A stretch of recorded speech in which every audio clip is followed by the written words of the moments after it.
about Terry, what he's the total like CCP running dog. He came out again. Miles talk about this years ago. I think 5 years ago. Like he said, he's just a proxy of Chinese Communist Party, and he earned like billions of dollars from the CCP. And now he just came out to run for the president. And you're absolutely right about the KMT.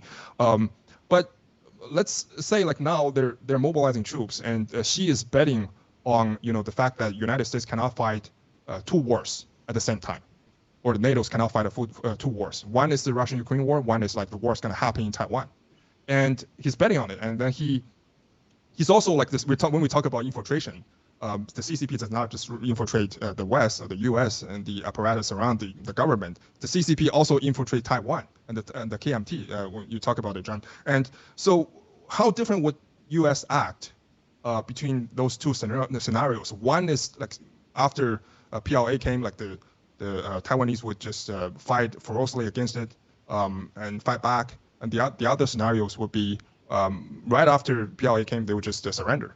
So how different would U.S. act in those scenarios? Well, I mean, I know we have a lot of concerns about Biden, Hunter, a corrupt U.S. government, which Miles is a victim of just very nefarious behavior and bought off elements, corrupt elements inside the FBI, DOJ, and DHS. Yeah, we got our problems here, and we got to deal with that. But I think in the end, there's going to be very strong.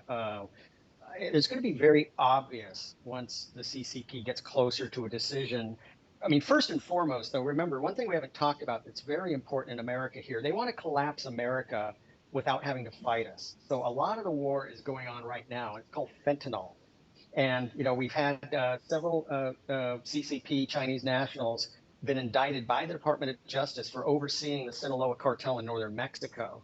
So I would say one of the first places we need to hit back is we need an authorization to use military force in northern Mexico. And that's where we can start striking and rounding up using military force if necessary. I treat the Chinese on the ground in Central America, I call them paramilitaries. And that gives us, once we sign an authorization to use military force, that means we can eliminate them on the ground, okay, in northern Mexico and other places in Central America. But that's step one of the war, is trying to collapse us through fentanyl, made 100% with CCP formulary components, assembled in final form in northern Mexico, under supervision of CCP agents, paramilitaries, brought into America to collapse America. So we got to hit that. We got to hit that hard. And there is, would not be surprised to see, we're losing 10,000 Americans a month right now from fentanyl. And last year we lost 70,000. That's more than the entire 40 years of combat in the Vietnam War combined with the war on terror in 1 year by CCP fentanyl.